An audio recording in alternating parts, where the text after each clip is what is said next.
Hey, Salvador Briggman here. Welcome back to the Crowdfunding Demystified podcast. On this show, we show you exactly how to raise money from the crowd for a Kickstarter, Indiegogo campaign, or in today's episode specifically, we're talking about equity crowdfunding. You don't know what equity crowdfunding is? It's basically, you think of it as like Kickstarter for equity. You know, in Kickstarter, you raise a bunch of money and you have to ship out products or rewards to your backers. It's kind of like a donation type of project sometimes. With equity crowdfunding, the people that support you or back your campaign are actually becoming investors in your company. So when they give, $500 or $1,000, they're actually buying shares on the platform. There's a lot that goes into equity crowdfunding, and I have another podcast out there that I did with a lawyer kind of dissecting the rules of equity crowdfunding. You have Regulation A+, Regulation Crowdfunding, Regulation D, and a lot of other like subsections within those rules. But when it comes to regulation crowdfunding, today we spoke with a first-time founder and entrepreneur. This is his very first startup company. He went out there, he didn't do any other kind of angel investment or VC raise. He decided he wanted to go straight to the crowd and do an equity crowdfunding campaign, and that's exactly what he did. He put his project up there on StartEngine, one of the platforms out there, and he ended up raising over $1 million from more than 2,000 investors on this platform. That's insane. That's crazy. That the level of success. But also now he has $1 million to go out there and to expand his business, expand his company, start marketing the hell out of his product. It's just so freaking inspirational, man. And I think that when you listen to this episode in particular, you're going to discover a few tricks that you can use, particularly with an equity crowdfunding campaign. Because if you've been listening to this show, you'll know a lot about Kickstarter and Indiegogo and how to, launch one of these campaigns, or like the bare bones of it, basically. But equity crowdfunding is a little bit of a different beast. So these people that are investors have different motivations, and also the amounts that they put into the campaign are typically larger than you would on Kickstarter or Indiegogo, or GoFundMe or something like that. So on today's episode, you're going to learn from the horse's mouth how to run a $1 million equity crowdfunding campaign, how to do it without advertising or marketing at all. The technique he's going to share with you, he didn't use any kind of promotion or marketing. He said, quite frankly, he didn't have money to spend on that. Now he does, which is pretty awesome. But at the time when he was launching it, he didn't have that. So it takes you from the very early stages of the campaign. The first week he'd only raised, I think it was like $10,000 around there, all the way up to how he was able to raise $1 million on this platform. So a lot of great stuff. And also, if you're interested in learning more about equity crowdfunding, I have a great book out there called Equity Crowdfunding Explained. This book is available on Audible. It's also available in the paperback version. So if you want to grab a copy of the Audible version of Equity Crowdfunding Explained, you can go to crowdcrux.com/equity-audio. That is crowdcrux.com/equity-audio. crowdcrux.com/equity-audio. You can download a copy of Audible, or if you're interested in the just paperback version, you can go to crowdcrux.com/equity. And also, if you get the paperback, I love it when people send me photos of the book, because it takes so much time and energy to write these books for you. And it's so rewarding when I see one of my quote unquote followers share a photo of me of them reading a book or like a video. That's so cool to me. It's so rewarding. It just makes me want to honestly put out more content and write more. So if you're interested, you can always share via my Instagram. My Instagram is crowdcrux, CROWDCRUX, and you can discover me on Instagram. But without further ado, let's get into today's podcast episode. And I think you're really going to like this one because it's very innovative, very new, and some really cool tricks that you're going to discover.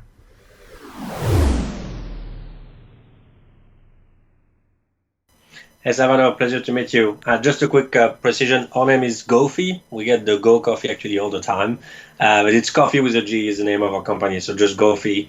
I'm excited to be with you. Vincent, sorry about that. No worries.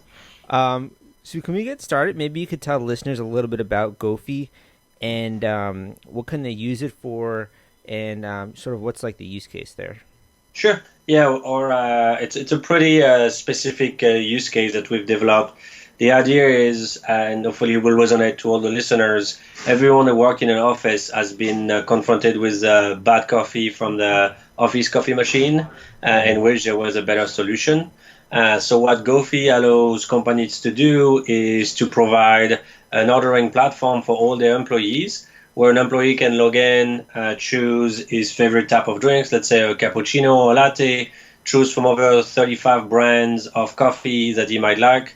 It can be, Blue Stone Lane, it could be Blue Bottle, it could be Starbucks, and then any type of milk, that he has a preference for, soy milk, almond, regular milk.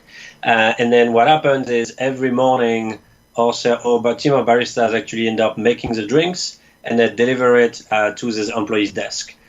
So it's kind of a, digital barista on staff for every offices, but it's a very cost-effective solution, and it's also a great improvement on the quality of the drinks you'll get at your desk, as well as being a very impactful way of consuming your coffee, because we use reusable cups that we come and pick up at the end of the day and clean up and reuse, which is very different than going to the coffee shop, buying great drinks, but using a throwaway cup that is not going to be recycled. Mm-hmm. So you guys started and opened your first center around August 2018, right? And Yep. what has been the growth like since you guys have sort of opened it up to the public? Yeah, so we delivered our first cups in August last year, and just a little bit over a year now, we're doing about 1,000 cups a day being delivered. Jeez. It's a nice growth. Still from one location. We've been working on opening 2 other locations across the city, one in the financial district and another one in Midtown East. That's insane, man. Congratulations on that growth. Thank you. Well, the crowdfunding has really been a good way to solidify the growth as well. It was to get a lot of press, a lot of good discussions, actually be introduced to some good clients as well. So it's definitely been a key part of our company's success so far. In terms of your role here, what is your role with the company? So I'm the sole founder and CEO of the company. But at the same time, I act obviously like everybody else who start this company that wears many hats, but primarily help with the sales, trying to find new clients, as well as thinking about the technology factors that we have in our business. We have an interface that is to be in front of hundreds of employees, so we developed a mobile application. So I play a little bit more of a product manager role, making sure that everything works smoothly. When it comes to your background, have you done startups before, or have you created other companies before, or is this your first one? It's my first one as a founder. I've actually my career has always been with startups from companies. I joined a company where 7 people, and we scaled it in 5 years and went public with 2,000 employees. But I've also joined, more mature startups that had between, 80 to 200 people. So I've been able to see kind of like the common grounds or like the commonalities between companies that are in growth modes, and try to apply all that learning into starting my own finally with GOffee. What made you decide to really sort of take the leap and go out on your own, which is, I think it's a huge risk, and it's really scary. Also, you go from getting a regular paycheck to really betting all of your time and energy on sort of one company. Yeah, it's definitely true. That said, I'm sure a lot of people who are listening to us would agree with me, saying like we never thought about the paycheck or the risk. If not, I think no one in this same mindset would actually do it. I feel it's always been a calling for me. I knew that I would be one day in front of that opportunity, and I was preparing myself to go and take it. So when I found the right idea, right product, and what I thought at the time was the right time, which was definitely not the right time to do it, but I did it anyway, just because I was getting myself ready for it, and I was excited to finally launch that experience. One of the biggest parts, I think, of starting a new company is getting it off the ground and doing it in a way also where you're not giving away too much in terms of equity, and you're also working with people that you like to work with. Did you guys seek out like angel investment or VC funding before you started to approach crowdfunding? Yes, that was our original plan, and like we've discovered, and if I can save some time for a lot of people, there's a lot of VC out there that mention that there are seed and pre-seed VCs. Very few of them actually end up investing on an idea. They still want to see some early metrics, which in my mind is not a true seed investment then. And so you might end up spending a lot of time, talking to a lot of people that would be very interesting to like get your ideas, but very few of them would actually really consider funding you. And so from my perspective, I think we spend a little much too much time, seeking those traditional type of investments before we turn into a bit more of a newer form of funding, which was quite investment. So did you go straight to crowdfunding, or did you get an investment beforehand? Oh, at the end of the day, the only investment that we have got so far is through crowdfunding. Wow. We didn't got any VC. The VC was something we wanted to. I had a background, I had connection with a lot of VCs, but I went to them and they all told me that I was too early to be investable, as they like to say. That's insane, man. You have more than 2,000 investors here on StartEngine. How did that happen? Because I think one of the biggest challenges is kind of priming the pump and getting people interested in a product like this, getting it off the ground in terms of the marketing. How did you even get started with the crowdfunding campaign? Yeah, this crowdfunding has been. First of all, I recommend it to anyone that listens to us who is serious about starting their company.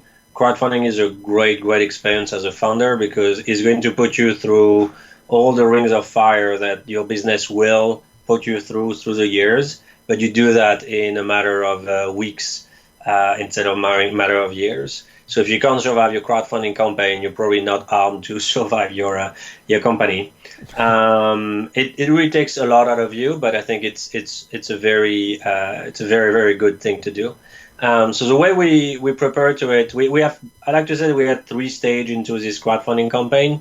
We had kind of like the beginner mistakes. We started with all of this, deciding that it was the right thing to do, spend a little bit of time creating the right messaging, probably over obsessed about trying to show every single great thing about our product on our offering page. And it's still live today. People can go and look at it. There's a ton of information that I think, at the end of the day, confuse more people that give us good feedback. But that's a beginner's mistake. Right? You wanna, it's your baby. You wanna show that it's most beautiful, most intelligent, and so we spent a lot of time on that. And then we went live with basically no plans, which I would never recommend, and hoping that because the message was the baby was so pretty, we felt like people by default will start knowing about it and invest in it. That was our first phase, and after 3 weeks we quickly realized that was not going to happen. I think in the first 3 weeks we raised like $7,000 or $10,000. And it's a first hard truth. You realize that your baby is not that pretty, and you can just go and work as hard, if not harder, than the rest of the others. So the second thing was like a little bit more of I don't want to say panic mode, but the hard reality six in, said, okay, what can we do to really change the pace of our campaigns? Yeah. And this is where the rubber hits the road, and I don't know if there's a better way to do it, but I started personally to reach out to every single person that I had in my networks, literally spending nights overnight, sending probably 200, 300 individual emails to all the people that I had met through my career. And one thing that I realized that decided to work very well is offering, 5-15 minutes call for anyone that had any type of question around the business. Not necessarily because they would want to invest, but their questions allowed me to tailor better and better my pitch. Because I realized that like a lot of people were like, I don't understand. Is it like, the employee pays for the coffee, the company pays for the coffee? What do you do with the cups? How do you get the coffees? How do you make it? All those questions kept coming over and over. And I realized, okay, we can, tackle those into our initial pitch, and it's going to allow us to refine. And plus, for the people who actually end up investing, feeling that they could get their own perspective of the company, even for 10-15 minutes to the founder, is something that was very valuable to them. They felt listened, and I think your investors on crowdfunding want to figure out that they have a direct line with the founder, and they can actually feel like their ideas are listened and values. They don't want to just bring the money. Yeah. So basically, The end of your first week, you had $10,000, right? Yeah. And how long was the campaign in total? Just about. Yeah, I think total we ran for a little less than 100 days. 100 days, okay. So you basically, you get to that point where you're like, we got to move the needle here. We got to start digging in and start contacting people and answering questions, using the phone a lot, it seemed. Were you doing anything else besides the contacting, like social media or email list or ads or any kind of promotions? No, we didn't spend any money on paid because I felt like that was, to be quite honest, first at that point I was investing money we didn't had, and two, I felt that was a little counterintuitive to what we were trying to do, which is we wanted to create, we created this company to be an honest perspective. We felt like, we wanted to have a direct connection with our investors, and so doing that through paid media didn't felt right. So everything was done through outreach. One thing that we set up, it's probably not known by a lot of people, but we decided to put a strategy in place, and that's probably one of the things that's worked the best for us. Mm-hmm. We started to offer weekly webinars to anyone. So we posted on our website, we posted on our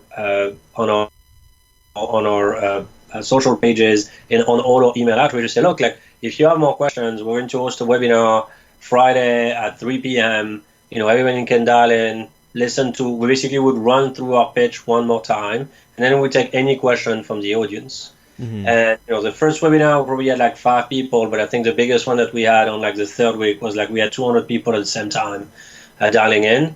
And when people see that there is 200 people listening to a pitch, then they can ask their question in front of 200 people. That experience, it's something that stays with them.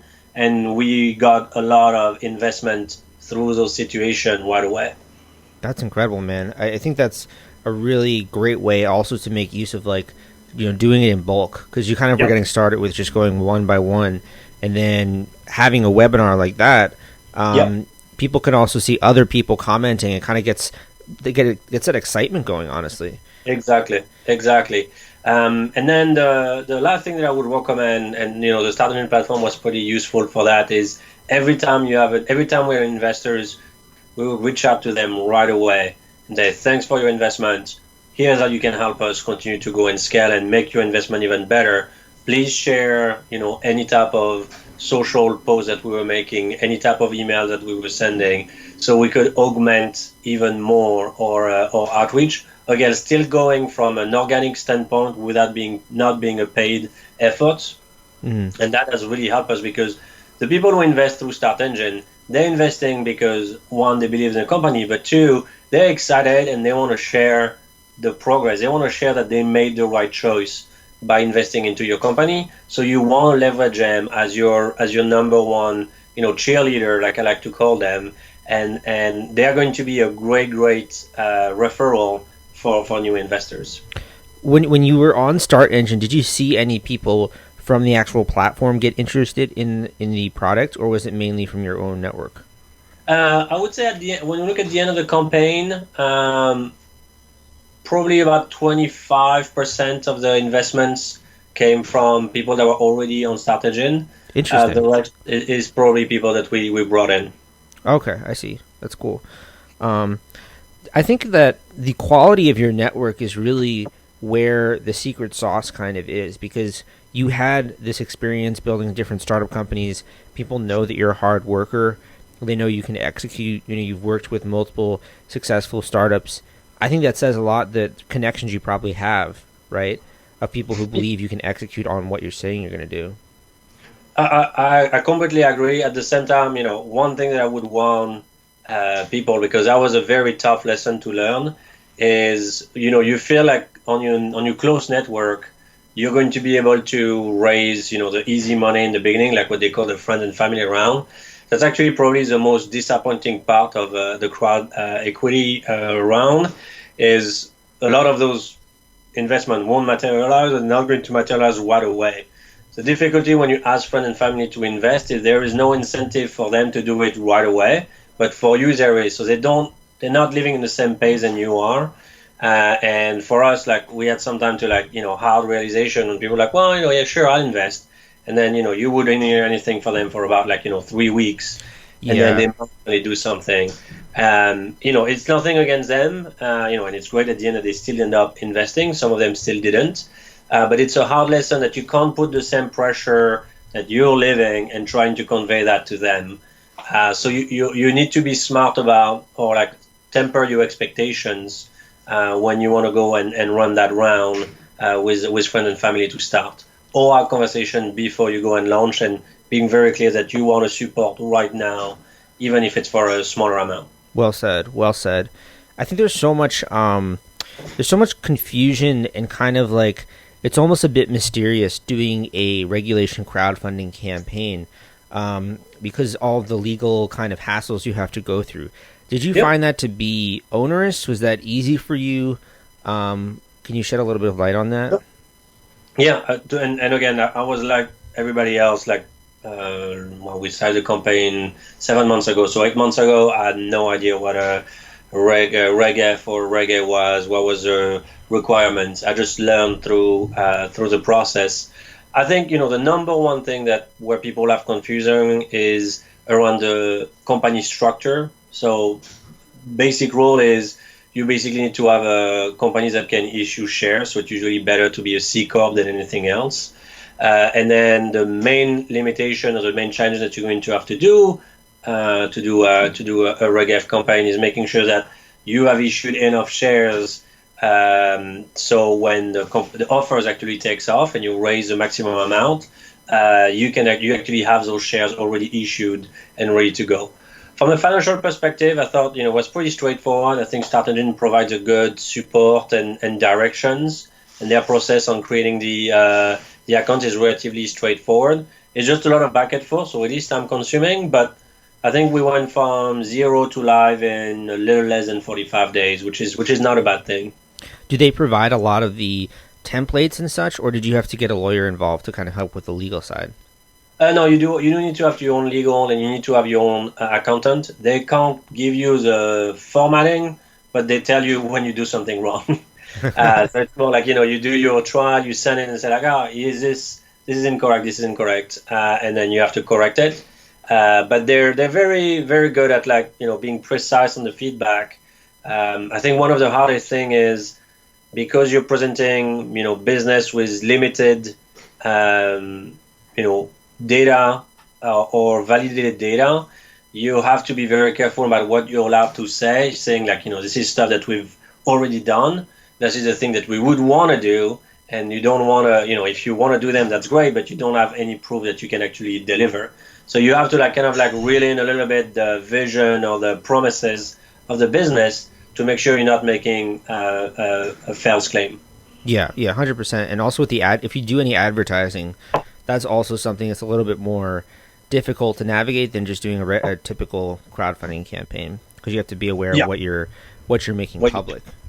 Yeah, exactly. One thing that I would say that helped us a lot, and obviously that's part of our business. It's not going to be the case for everybody that wants to launch a campaign, but in terms of the press, what we've been able to do is announce a couple of partnerships while we're running the campaign.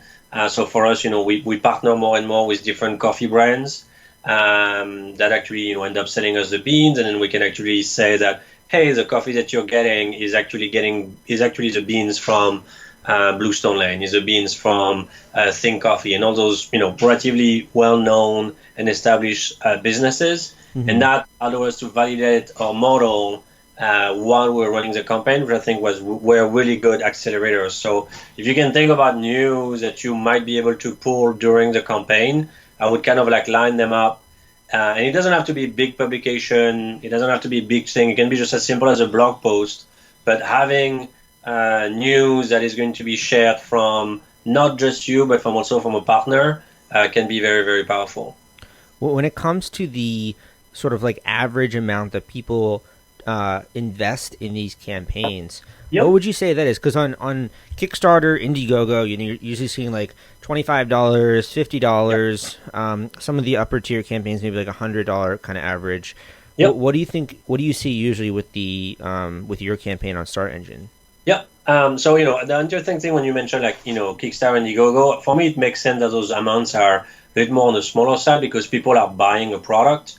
So it's really they're putting money to prepay for a future gadget or product that they might want to have. So if you think of like a traditional e-com experience, like, spending 25 or $50 on Amazon doesn't sound crazy, except this time you're doing it and hoping your product is going to come in the future. For us, here's like, we're trying to like go and tell them, look, you're investing with us because you're going to stay with us for a little while and you want to get some return on the money that you have. So what we've done is we priced the minimum amount that people could invest was $250. And what we saw is on average at the end of a campaign, it was actually closer to like $500 was the average invested amount. Mm-hmm. But with a caveat that a lot of people that put $250 in the beginning and end up doubling their investment when they saw the success of the campaign. Wait, can you say that one more time? Yeah, it's actually a very interesting thing to watch for or to prepare for. It's a good thing to prepare for, but something that we didn't know about. So people who invest $250, kind of like your big base of investors. Mm-hmm. They put $250. It's a big amount for them, but they're expecting a decent amount of return, certain multiple. And so with $250, they feel like they can remake money and it's worth their risk. Yeah. But then what's interesting happening is when they invest $250 and the campaign is doing $10, $50, $80,000, their money is there, it's safe. But then suddenly they start to see the campaign jumping to $200, $300, $400,000, maybe $500,000. That situation kind of like validate even more their first investment. And now they're saying like, okay, like, oh, I see. When it's really going to make it. So what we saw is a lot of our first investors ended up reinvesting a second time during the round because they had invested based on belief, and now decided to see the proof that our company was going somewhere because there was more and more people believing and ready to invest into the company. That's so interesting. Like the positive snowball effect that you start seeing on those campaigns. The metrics that I always say that, I would have never, I'm very honest, I would have never planned for this, but it's been an amazing experience. So it took us close to 90 days to raise $47,000, and we raised $950,000 in 29 days. So the first... It almost had like an exponential effect there, yeah. Exactly. The first dollars are the hardest. Like you'll literally lose sleep, doubt a ton about what you can do, your message. And then when it starts, going, if you keep fueling the fire, it can go really fast. That's really the power of the crowdfunding at its best is when and it makes sense. You reach out to someone and say, hey, do you want to invest like, $1,000 in my company? So guys look at the page and see, okay, those guys have raised $30,000. I'll be part of like the early one and taking another the risk. 2 weeks later, you send a reminder and the guy look and say, oh, that company now is like at $250,000. Wow, like something must be going very well for them. Maybe it's my time now to go and invest. A week later, Alpha 500, like, all of this keeps pushing, and reconvince all the people that might have said no in the first time. Yeah, it's almost the same thing with the stock market. When you see the price going up, you kind of want to get in because you're like, wow, this is a hot stock, or this is something that's going somewhere. Or even with crowdfunding, Kickstarter, you see a product getting a lot of funding, it almost validates that this is a person who's serious about their business. You know? And in the case of Reg F, like we've done as a crowdfunding round, there is a maximum amount that we can raise. So we couldn't raise more than 1.07. So we actually got oversubscribed. I think totally we raised 1.4 million, but we had to like give the money back to people because legally we're not allowed to raise more than 1.07. So you've done this whole new type of fundraising, basically. What was the response like when you would tell people, okay, we raised our first $1 million round and it was from crowdfunding? Like, did people even know about that when you were talking about it? No, it's very interesting. It's still very new out there. People still don't really understand how do we do this? What does it mean? Can we do? And even for us, we're still beginning. Like we're learning that we can still do more. There's more type of campaign that we can do. And what are the pros and cons versus like, now doing more like traditional rounds of funding. Mm-hmm. So it's still definitely very new for the investors. You still have to do also some level of education of like, what they're getting into, when they're going to be able to like, cash out, how it's going to happen.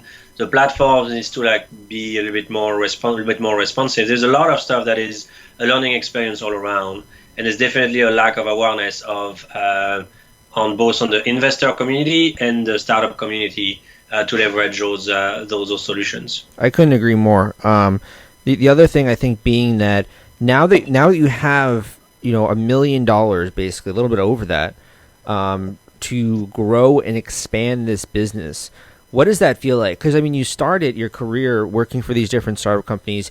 You finally go out on your own. You're getting some traction, and now you have $1 million in funding. What does that feel like as a small business owner to now have access to those resources? Yeah. So two very contradictory feelings. The first one is obviously an amazing moment of joy because you just got validated. We got validated by 2,242 investors, and that's an amazing feeling, right? Not only people think your ideas is good, but they're ready to back you up, and you get amazing emails from all your investor committees that are really hard behind you. And then you have this rising feeling of, now we have to go and deliver even better than what we were doing before. This sentiment that, before as a small, everybody will say this in one time in their lives, like, if I had $1 million, I would be able to do this, this, and this. Well, now we have it. Now it's on us to actually go and execute. So it's this amazing amount of pressure that just suddenly comes in, and realize that now it's time for the hard work to continue and do even more. And that's why we sign up for. That's why we're excited. That's why we wake up every morning, is to feel like now we have the means to do something great, and not have to look back in our shoulders and just say let's what if. Now we have the money. Now it's time to go and actually do it. Mm-hmm. And you've been also working so much on the campaign. I can imagine that's really rewarding. It's kind of frustrating that as a startup founder, you have to spend a lot of your time executing the marketplace, managing yourself, leadership, etc., but then also spend a decent amount of time just focused on raising money, right? Yes. At the same time, I think it's becoming clearer and clearer to me, and for a lot of founders, hopefully they're starting to see that as well. Your role as a founder is actually to be focusing on raising money. I feel like it's more and more becoming a big task and big part of the future of the company, especially when you want to be in growth mode. If we're not talking about lifestyle businesses, but people who really want to make an impact, you're going to need capital in the future. And so it should always be part of your job and the descriptions.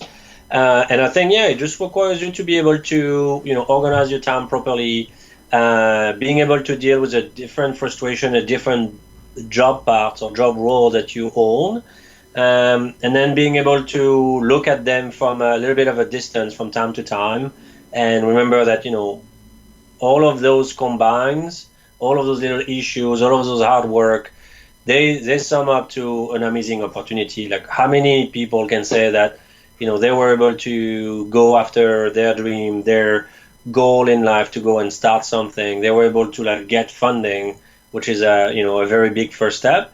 And, we're continuing to go into the unknown, into the success of the company or the challenge ahead. But we have already accomplished a lot. Mm-hmm, mm-hmm. Yeah, definitely. So I'd be remiss if I didn't ask you just one or two more questions here. Sure. 'Cause you've seen a lot of high growth companies in your career.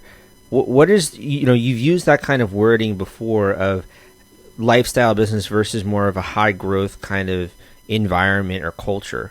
What do you think is the commonality there between high growth companies, or what is even the difference for people in the audience to know what a high growth environment is like?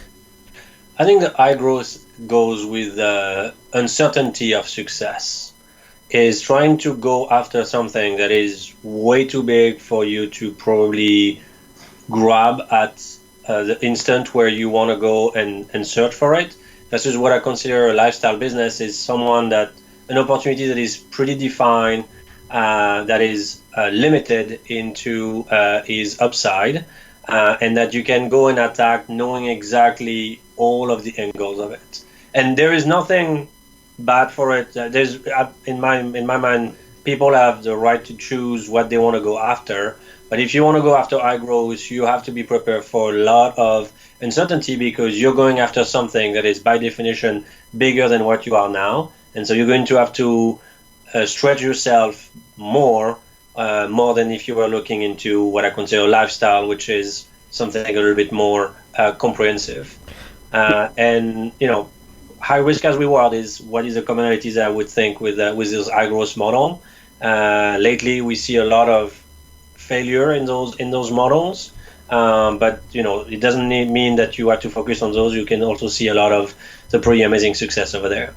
When you were thinking about your time of the one company that grew to like 2,000 employees, what do you think they did right? Was it the focus on raising money? Was it the focus on just keep expanding? Like, what was it in mindset terms that they were doing right? Yep. I think and I'm trying to apply the similar mindset. It's focusing on the task at hand. It's great to be always thinking about, the bigger plan, but every day you have little tasks that needs to be done. And if they're done extraordinarily well, they're going to keep opening paths for you. Whether instead of like focusing on the bigger visions or what if, what's going to happen in the next 6 months. Take the task as they come to you every day, and every task that you try to do it with a level of perfection, even if it's something that seems as trivial as setting up payroll, which I had to do again yesterday, and it's a very painful task.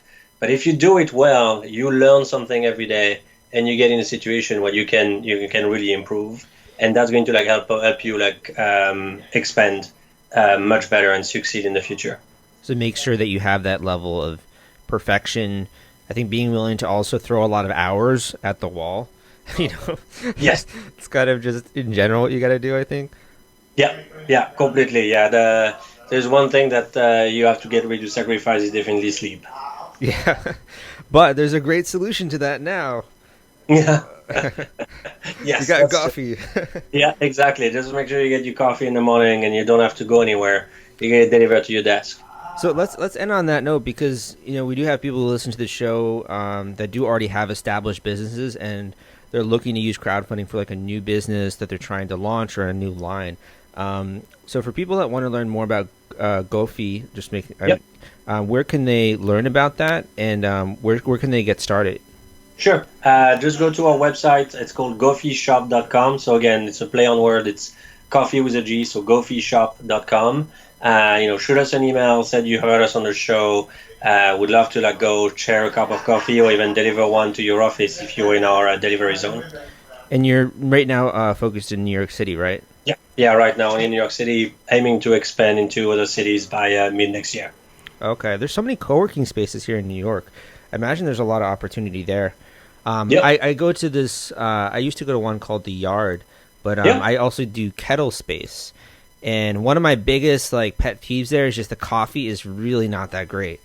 And it annoys me so much because I'd be willing to pay more if it was better coffee, Yeah, no, I completely agree. I think the co-working space is big, and then if you think about even just usual companies that are in those big towers in Manhattan, we have a lot of companies we can go and target just right up there, and they all face the same problem.